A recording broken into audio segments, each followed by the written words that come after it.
જળ બધું આલ્યું છે ને, આ બધું ના હોત તો શું થાત? અગ્નિ ચલો પ્રગટાવાની બંધ થઈ જાય, પટેલ શું ખાય? પાણી આવતું બંધ થઈ જાય, શું પીવો? હવા બંધ થઈ જાય, શું થાય? થાય? કશું ના થાય, અસ્તિત્વ પૂરું થઈ જાય. તો ભગવાને આટલું બધું આલ્યું છે તમને, પ્રકૃતિ નહીં આલ્યું?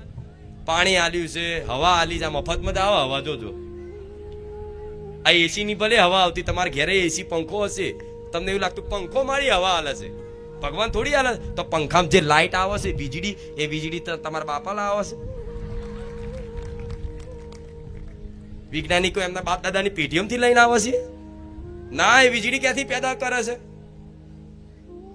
શેનાથી? પવનથી, કોઈ પાણીથી.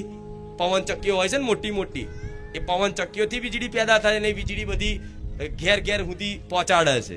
તો અસલી તો કોની કૃપા છે? ભગવાનની.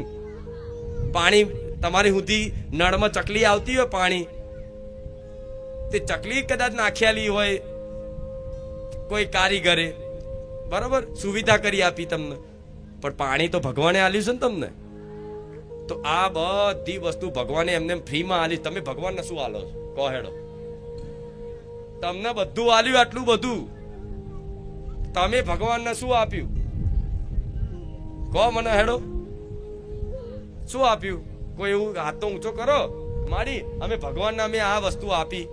શું આપ્યું? તમે ઉપર કોઈ દાડે એમનો આભાર નહીં માને. ભગવાન આટલું શરીર તમે તંદુરસ્ત આલ્યું, 2 આંખોની જગ્યાએ આંખ કમ્પ્લેટ આલી, 2 કાનની જગ્યાએ કાન આલ્યા, નાકની જગ્યાએ નાક આલીશ, હોઠની જગ્યાએ હોઠ આલ્યા, દાંતની જગ્યાએ દાંત આલ્યા. ભગવાન આટલી તમારી કૃપા છે, આભાર માન્યો કોઈ દાડો? ના, ઉપરથી ભગવાન ઉપર આક્ષેપો કર્યા. અમે આટલા બધા દુઃખી, ભગવાન ના હોય, ભગવાનને ગારો બોલી નાખી.